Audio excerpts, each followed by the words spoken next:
Good morning, Meenal. No. Happy hump day. Happy hump day. Yes, I'm looking worse for wear today. I think. Well, we say happy hump day, but we don't record on a Wednesday. And it's early. Yes. And I'm feeling Yeah, me too. and a bit this morning. Yes, need more sleep. I think. Like, what have you been up to? We did a little bit of house hunting yesterday, so yes, that was boring. There was nothing really interesting out there. But we did try this pizza place in Parramatta that is sort of in someone's backyard. So, and it was really good pizza. Like, yeah, it was really good pizza. And like Rossa Pomodoro level. Yeah, definitely. It was so chaotic because you kind of order and then you hang around and there's people like in chairs sitting down waiting for their order. And I don't know, the girls that were serving were just like, I don't know. It was super, yeah. It was just super chaotic. So, yeah, but the food was really good. So, you go there again, but I don't know. I don't know if I'd sit and eat there. Like, we didn't do that, but I just felt like for the people who were sitting and eating there, it was a little bit crazy. But I think that's, and we went and watched a movie. We did? And it was quite good. Yeah. I still don't know if Denzel Washington's son who in that movie, because that would be funny if it was, and it wasn't. So we watched a movie called The Creator. We did. It is John David Washington. Oh, apparently it's Denzel Washington's son. So I knew. Are you sure it's just not got a surname Washington, or is it actually Denzel? No, parents, Denzel Washington and Pauletta Washington. All right, okay. So the reason why I think you've seen him because he was in Tenet.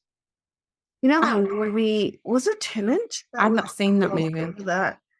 Yeah, I'm pretty sure it was Tenet. That was like a funky. I didn't quite get that movie. I don't think I've seen that movie. He's been in quite a lot of movies. Even now, he was in a movie with Zendaya, Malcolm and Maria, 2021, which was actually supposed to be really good. I haven't seen it yet.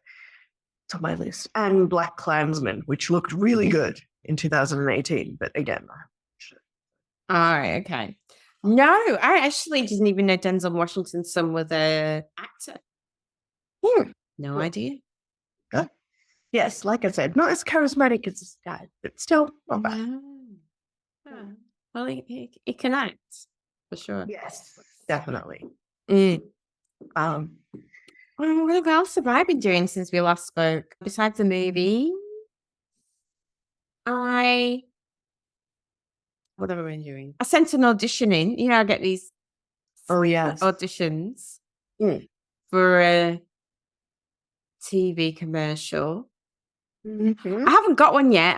I need to up my game in these auditions. I haven't got one yet. Oh dear. And I went to visit Avner last night. We had dinner. Right. It was really nice. Yeah. We had ice cream at Anita's. Is it Anita's? You know, so there's another really popular ice cream parlor. Yeah. Competing, I guess, with Messina. And the ice cream's really good. You know what I just got, which was weird now that you bring it up, is that I had Faluda for the first time like 2 weeks ago. So what? A Faluda, like probably haven't heard of it, but it's like an Indian ice cream sundae. And I never knew about it. And one of our friends took us there. And what it is like, in their little cup thing, they put nuts and vermicelli and like little bits of jelly and stuff. And then it's not rose water, it's some concentrated rose thing. And then they put that, like I put rose flavor, so that's why they put the rose, whatever. And then they put milk in it, and then they put like ice cream. And I don't know, it's so good. It's so good. Anyway, I was like, and I've only had, obsessed with like one flavor. So I haven't even tried the other ones yet. There's like pistachio and mango and all this other one. So last night, I told PJ that I wanted Faluda at like 10:30 at night. And it's so good that he lives where he lives, because honestly, we went at 10:30 at night and it was still open, that place. And it was so busy. There were literally people with kids, standing around, eating their Faluda. So. Oh, yeah, it's crazy. Actually, Babin introduced me to a new flavour that's apparently very popular with the Jewish community. I can't remember the name now. So I had that last night. Oh, gutted that I can't remember what it was. It's really good. I want to say haldi or something. In the ice cream, it was so good. But this place, it was about 10:30 as well. It was Wednesday, but it is in Bondi, so yeah, sure. That's probably why. I was like, oh, what is that? So good. I want to try it. But to be honest, I'm going to see if that's what it is, if I got it right. No, I don't think I did. I think I got it completely wrong. All right, well, I'll have to ask her. It was really good. And what else? Just what kind of? Oh, really? I got my braces next week. So the next time we talk, I'll have braces. Fun. I know. Anyway, enough about our exciting lives we lead. Yes. Fascinating. Fascinating. Parting here. Actually, last weekend, I was at so many social things, like neighbours for drinks, barbecue, and birthday. I'm finishing my birthday. Yeah. And it was really hot. Yeah. So hot. I should do a shout out to my mum. Oh, she right. finally convinced my grandmother to move downstairs. Apparently today. So for those who don't, my grandma is tiny and frail and walks with a walker. And my mum, she's been living in my room, upstairs for, however long she's been here, 7 years or whatever it is. But she's so tiny, it's crazy. And we've always been afraid that she's going to slip and fall because we don't have carpet, it's all wood. Anyway, but she's always resisted the idea, and she's got Parkinson's, so she's very shaky and whatnot. She's always resisted the idea of coming downstairs, but my mum has finally convinced her. I feel a little bit legally, because she told her that, if you slip and fall, I could go to jail. Can you imagine that that's what finally... So she used emotional blackmail. She did. So my grandma wouldn't have moved downstairs otherwise. There is a bedroom with an attached bathroom downstairs, but my grandma was like, no. And then that is the argument my mother used. So okay. Now moving downstairs. So. Okay. Interesting. The things we do, eh? Oh. Anyway, I've got the first story here. So it's from Refinery 29, which actually I'd never heard of. But there you go. The story is titled, "The Ethnic Nose Job is on the Rise. 3 Black women defend theirs." And it's a very long article, so I'm going to take a snippet. Me says, getting a nose job was one of the best decisions she has made. I would definitely say I'm more confident now, she says to Unbothered, I'm assuming that's paper, over Zoom. After years of contemplation, Kimmy underwent the surgery that's called an ethnic rhinoplasty. Don't know why they call it that, but anyway, in Turkey at the age of 29, 5 months ago. What is an ethnic nose job? An ethnic nose job, also known as ethnic rhinoplasty, also known as an ethnic nose job, is a term given to rhinoplasty surgery when performed on people of color. The procedure, costing anywhere around from £5,000 to £15,000, combines tested rhinoplasty techniques with specialist surgical methods meant to help retain the natural look and shape. For some Black women who choose to undergo the procedure, the decision can be highly polarizing. And it goes on to say, one of the doctors, Stephen Williams, says, historically, certain ethnicities have been associated with certain nasal shapes and types. Only in recent years has rhinoplasty evolved to effectively cater to the specific needs and desired outcomes of individuals from different racial backgrounds embracing the unique features instead of trying to create a standard nose. And since then, the procedure has become more of an option for Black women. Kimmy is very open about her procedure and has posted regular vlogs on her TikTok where she documented her recovery journey, and she's far from the only one.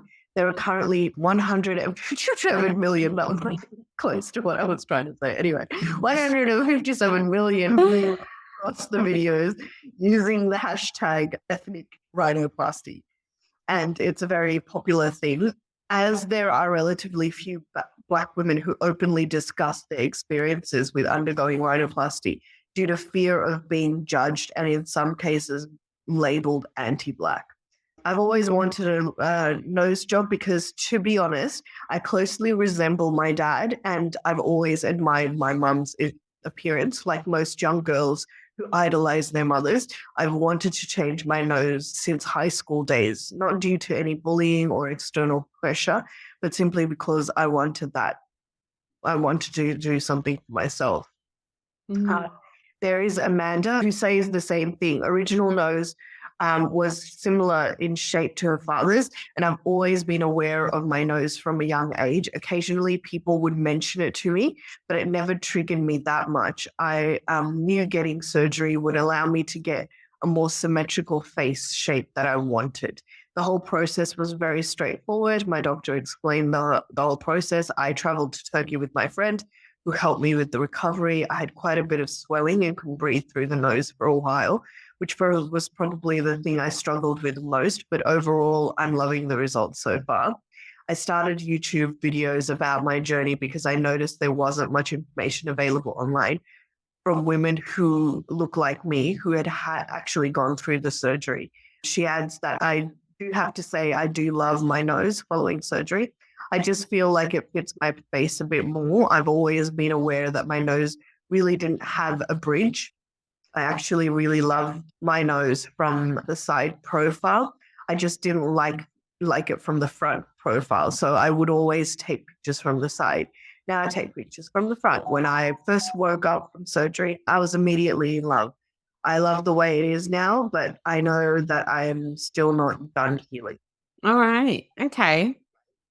So, like, yeah, when I read this, I was like, I wasn't sure what they were doing with their noses. And you see, my first impression was that, and you read the whole thing. Did you read the whole thing? No, not really. All right. I was wondering, is it like they want to have a more European looking nose? That's what I couldn't really understand.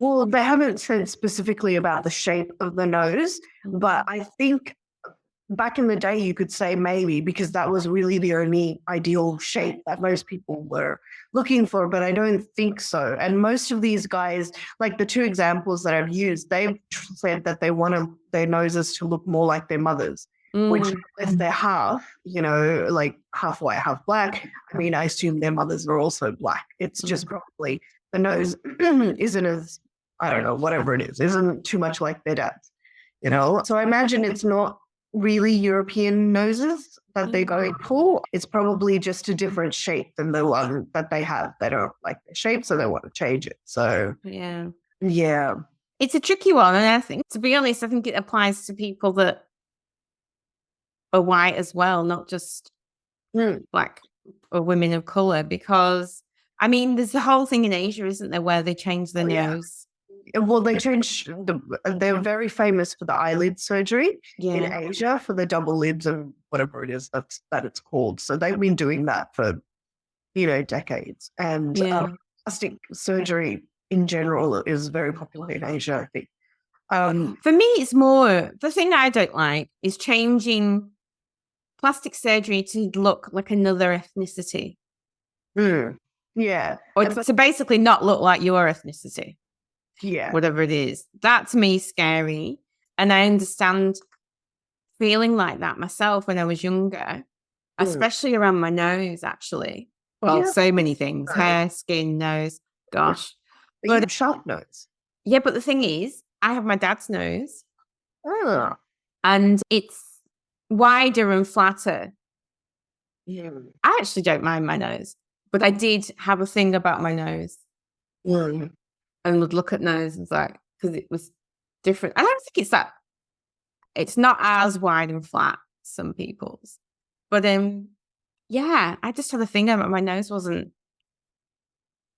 was too wide. That was it. Yeah, that of my nose. My nose. And then here we are playing with our noses. Yeah. But yes, it's just a scary thought of that happening. But I mean, what are you going to do? Michael Jackson. Yeah. That's all I can say. Michael Jackson actually did that. Yeah, exactly. He did a lot, actually. He did a lot. I think lots of people do things for lots of different reasons. And I do believe that beauty standards are unrealistic and probably slanted towards Caucasians. But, that's I still except with the butts. Sorry? Except with the butts. Exactly, except for butts. But I still think it's a personal choice. So I think, in general, standards of beauty need to change, probably, to be more accepting. And I think that is happening because there's lots of different, at least body types and things like that we see nowadays in ads and fashion shows even. But I think it's a bit harsh. I just think it's harsh for everybody to keep judging people who do have them because, they could be because, they want to be more beautiful, but it could just be because they want to change a particular feature and, they find it prettier and, why not? If the surgery is now so much more common and safer and whatnot, then, it seems. Yeah. Yeah. But yes, for me, it's like, for me, it really depends on the motivation. It just scares me. That's all sometimes. I think, because it talks, do you know why it scares me? It's because it talks to a deeper problem. Yeah. About self-love and not having it. Yeah. But anyway, again, still, your individual choice. If you want to do it, like saying people on boob jobs and getting Botox and it becomes so much the norm. Yeah. People have parties. Yeah. But do people think about what the deeper meaning of it is? What it kind of implies? And I wonder, for me, I'm like, I know women who've had like boob jobs and Botox and stuff like that. But I've not known any men, Oh, I do. Yeah, a lot more men starting to get Botox now. They're just less, they just don't talk about it as much. Yeah, I guess so, because I'm just like, I wonder if men I do know that men feel the same kind of pressure. I know that there's a lot of men who struggle with the body dysmorphia and things like that. So, but yeah. I'm not saying I wouldn't do it or wouldn't do some sort of circus. I probably would. I mean, it's like, I don't know. I guess I'm getting my teeth straightened. Yeah, exactly. But yeah, it's weird though. We think of some things as not being, but it is kind of cosmetic. So, and I've had that too. Or getting fake eyelashes or nails or. Yeah, I don't know. To me, there's the difference between following a fashion and wanting to look a certain way. You might change your mind again and want to look a different way. To not wanting to look your ethnicity. To me, that's completely different. Yeah. But I mean, that's like me with the Kardashians, where they look and project like they're black almost, and they're not. That to me is so weird, Oh, I hate that. That drives me nuts because it's like taking like the best bits of a culture, but not acknowledging the rest of it or the struggle and everything, and then notorious for that, as are some other celebrities and people who've come out. People assume they're black and they're not black. They're darkening their skin and whatnot. Ridiculous. All right, I tell that story, but we've got another story about skin.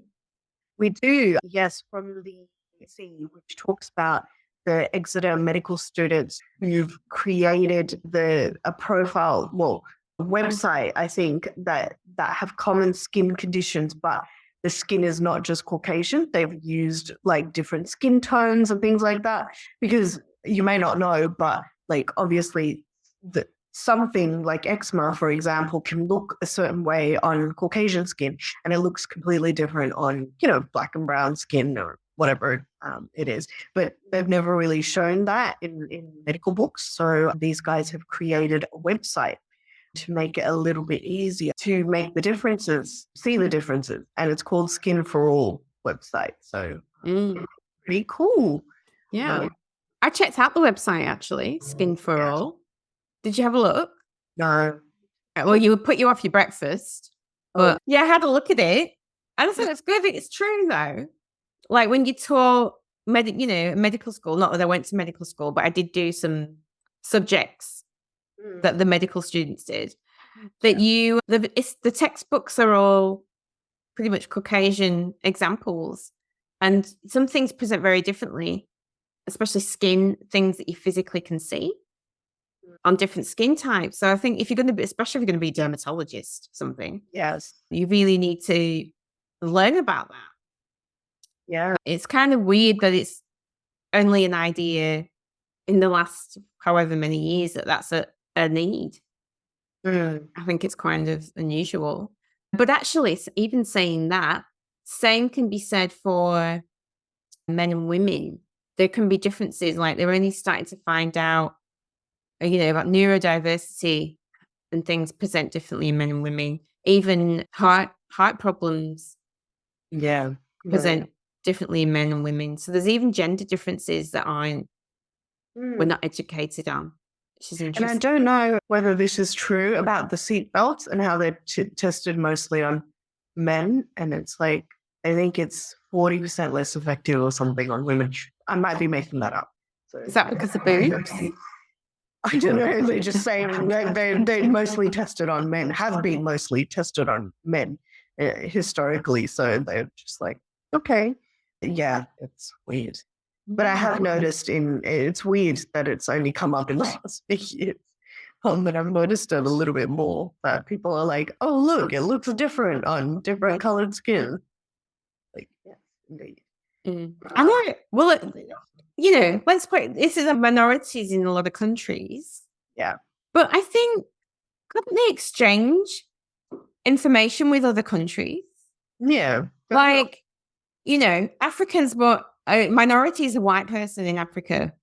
Well, I guess it depends where you live. Like if you live in South Africa, I don't know.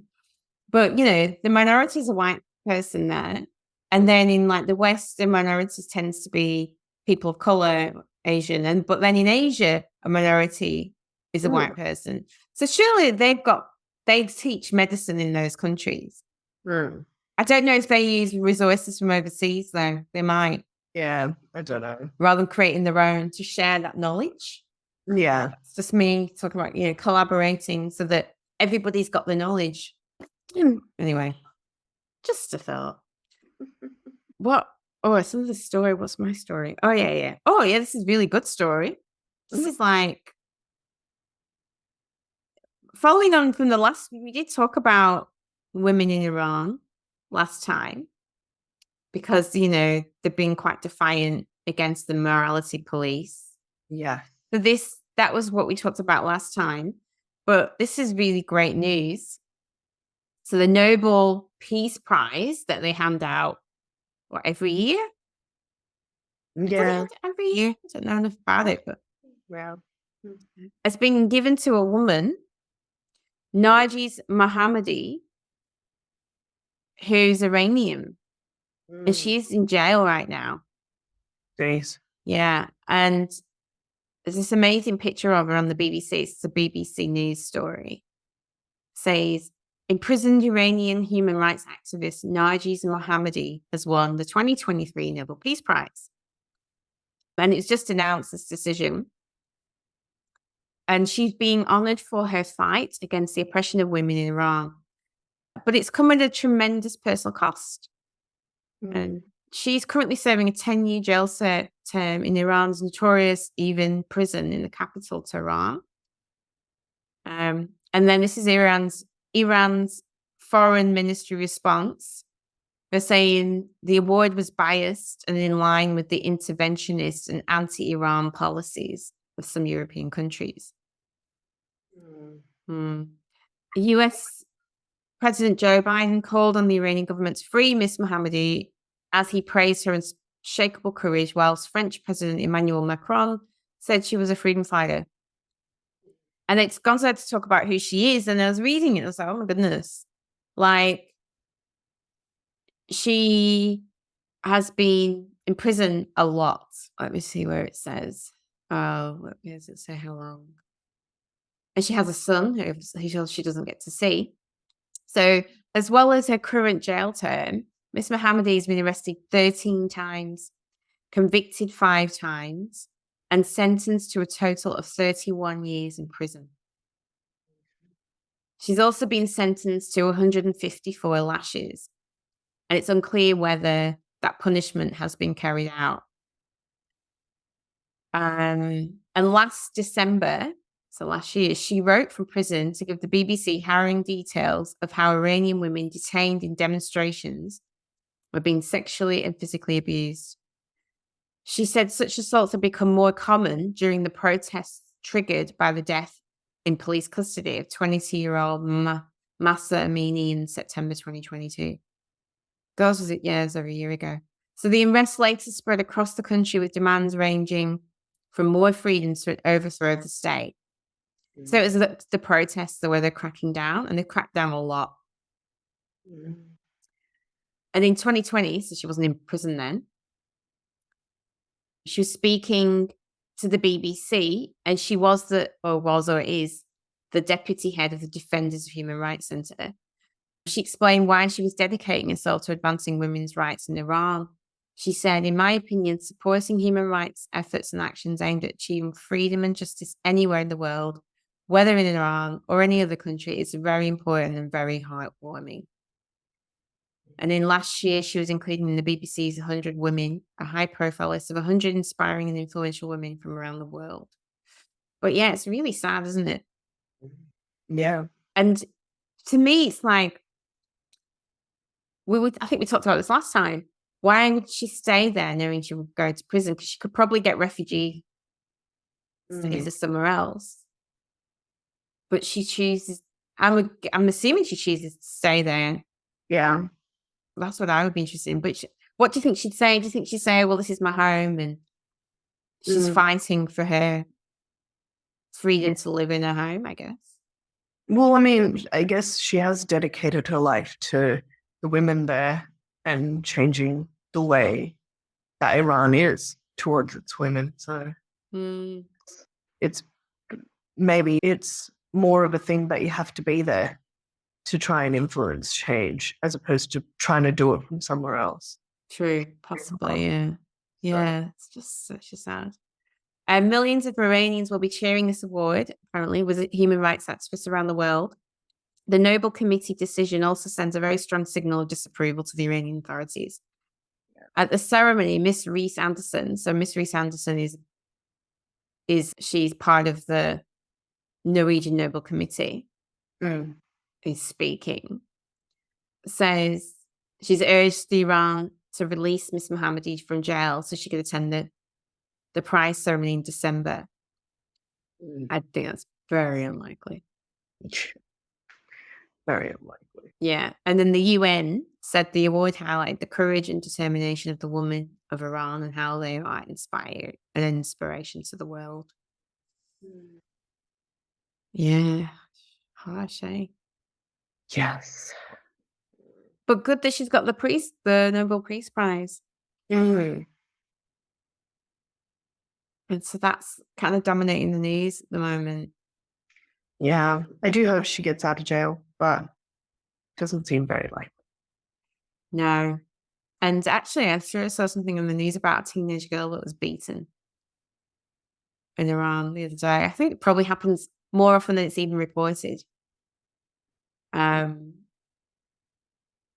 Because media is usually restricted in countries. Yeah, but even what we find out. Yeah, exactly. It says, so again, how lucky we are where we live. How important it is to call out that kind of behavior. Yeah. Or things that lead to that. Were you going to say something? No. Okay. I have a what would you do kind of. Yeah. What would you do? It's a friend. I'll say friend, I don't want to be specific. Yeah. So a friend's telling me about this. This friend started a new job in this new organization. And all I'll say about this organization is they're a well-known charity, not for profit. And they were telling me that they've only been there a short time, and they were telling me that they were at this presentation kind of production, and they noticed, and this person is a person of color, this friend. They noticed that there was no other people of color besides a young Asian man that seemed to be in that organization. It might be that, people were working from home. I don't know. Yeah. But that's what they noticed so far. And they found it quite unusual, even though they found it really unusual, because you tend to find there's at least a few Asian people in companies, if not Black or whatever. Because, I mean, we are a minority, so we would expect them to be a minority. But they said it was very striking, and especially as this company prided itself on having a department of Indigenous something, and another, minority kind of group that they'd established to focus on the problems for those groups. Yet there's nobody fitting those in the organization. But that wasn't the what would you do part. So the what would you do part was, this is the presentation. Actually, this is the presentation lady's giving. And she's talking about we're the only company that has these group. I can't remember the name, the group of Indigenous affairs and group of whatever, minorities, something. Oh, and they were talking about the background of the organization and the age range. So, our employees are the age between, or our representatives, people that go to speak on their behalf, up to, 30 to 85 years old.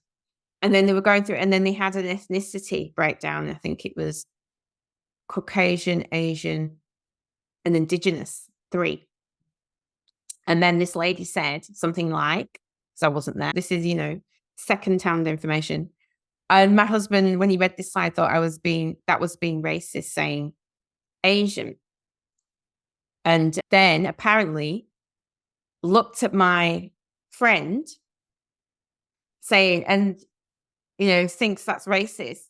Whereas, well, if it is, then somebody can tell me, looking at my friend who is not Asian, but Indian. And then everybody in the room laughs. Oh, yeah. So, and then carries on talking.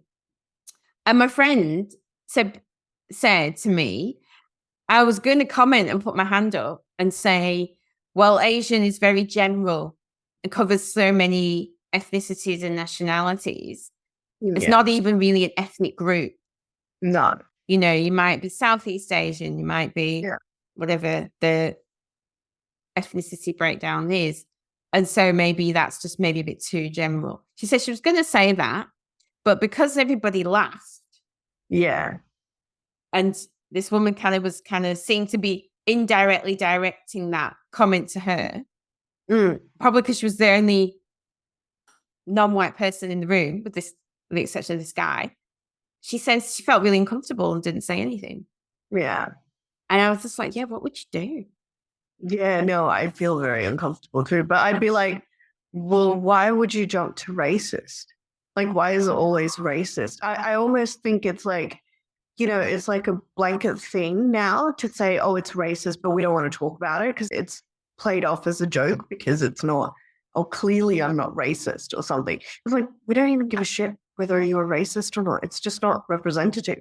Like, for a company that's going, oh, we're so diverse and trotting out all their little charts and whatnot, it's like, you'd think you'd want to get it right. Like, just be a little bit more specific about what it is that you're talking about, instead of, having 3 categories, like some of the Americans that, when we do like questionnaires of patients and things, they go whether you're Caucasian, Hispanic, non-Hispanic.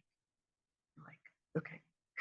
That's insane. I always think that's terrible. I've always thought, why have we not changed that? But it's because the submission goes to the FDA. Yeah. But I mean, like, that's what I mean. It's like, it's a huge body, the FDA, that doesn't really give a shit. Like, by saying, just giving you 3 options, it's telling you, I don't really give a shit about anybody else. Like, these are the categories I care about. And that's it. So if you're labeling something Asian, you don't give a shit. Like, that's the, like, to me, that's what I would probably say in that thing. That's what it infers, but they probably don't even realize. Yeah, exactly. So I'd say, if they had laughed, I'd probably say, so I'm not so worried that you're racist as stupid. Would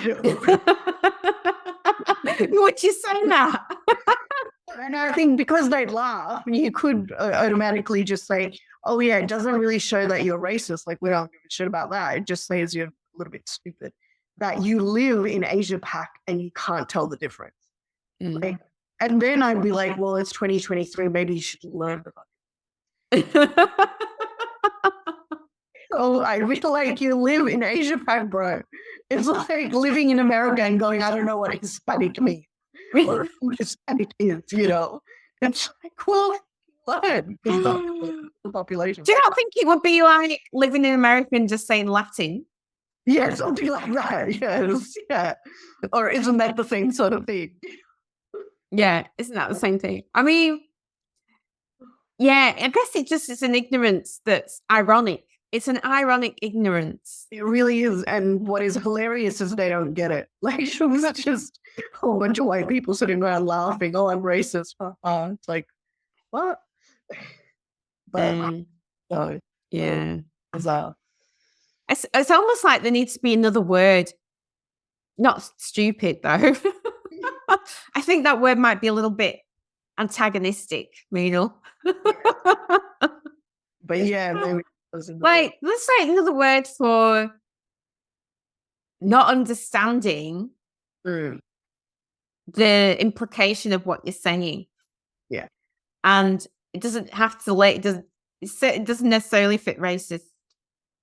No. Ignorance. Racist has just been used to airy-fairy, thrown around. To be honest, it's too broad a term for something that's like this. It's the Asian. But